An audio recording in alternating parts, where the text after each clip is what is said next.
Pemirsa, musisi Faris RM kembali ditangkap dalam dugaan penyalahgunaan narkotika di kawasan Bandung, Jawa Barat. Sementara di Bogor, polisi mengamankan pria pelaku penganiayaan kegarap pembuatan polisi tidur.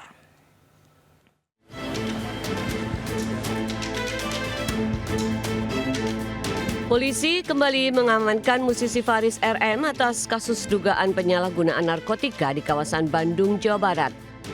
Faris RM ditangkap penyidik narkoba unit 3 Polres Jakarta Selatan di pinggir jalan saat hendak menyeberang. Dalam penangkapan ini polisi mengamankan barang bukti sabu dan ganja. Namun hingga kini belum ada keterangan resmi dari penyidik terkait penangkapan musisi lawas ini. Faris RM diperiksa intensif di lantai 4 unit 3 Satres Narkoba Polres Metro Jakarta Selatan. Faris RM sudah berulang kali terjerat kasus narkoba. Sebelumnya, pelantun lagu Sakura ini diciduk polisi di kawasan Radio Dalam Jakarta Selatan dengan barang bukti 5 gram ganja pada Oktober 2007 lalu. Usai bebas, ia kembali ditangkap pada 2015 saat mengisap ganja di rumahnya kawasan Bintaro, Jakarta Selatan. Untuk ketiga kalinya, Faris Rustam Menap ditangkap di kediamannya dengan barang bukti 2 paket plastik klip diduga sabu dan alat hisap pada Agustus 2018. Dan kini Faris RM lagi-lagi terjerat kasus narkoba. Dari Jakarta, Helmi Sajangbati, iNews melaporkan. Dua mucikari yang sudah 3 tahun beraksi dan mendapat keuntungan hingga 1 miliar rupiah ditangkap di Kelapa Gading, Jakarta Utara. Sementara dari Boyolali, Jawa Tengah, 2 wanita terekam CCTV saat mencuri kosmetik senilai jutaan rupiah.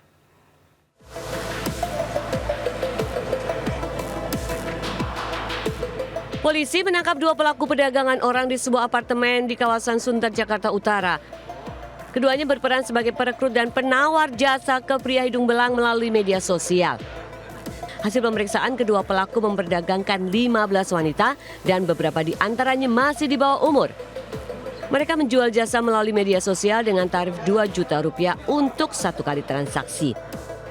Kedua pelaku sudah menjalani bisnis prostitusi online selama 3 tahun dan sudah mendapat keuntungan 1 miliar rupiah. Melakukan rekrutmen dengan cara menawarkan kepada para korban untuk bekerja di Jakarta sebagai pegawai swasta. Akan tetapi ternyata para korban ini dipekerjakan sebagai wanita menghibur atau terapis. Polisi menyita belasan telepon selular dan buku rekening sebagai barang bukti. Pelaku dijerat pasal tentang perdagangan orang dan Undang-Undang Perlindungan Anak dan terancam hukuman 10 tahun penjara. Dari Jakarta, Sofyan Fidaus, iNews melaporkan.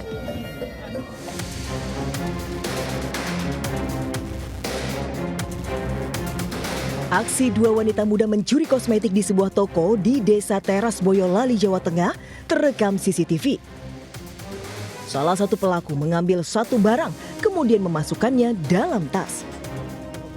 Tanpa rasa takut, pelaku kembali mengambil sejumlah barang lainnya meski kondisi toko ramai pengunjung.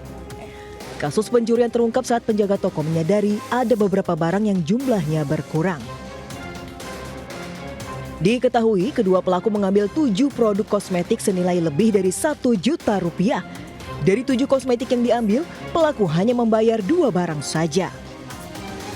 Langkah hukum nih Mas, buat dilaporkan ke pihak yang berwajib gitu, karena pembayarannya juga melalui e-wallet ya, pakai kris, jadi emang harus butuh laporan polisi buat kayak buka datanya di bank gitu. Kasus pencurian kini telah dilaporkan ke pihak kepolisian dengan barang bukti rekaman CCTV. Dari Boyolali, Jawa Tengah, Tata Rahmanta, iNews melaporkan.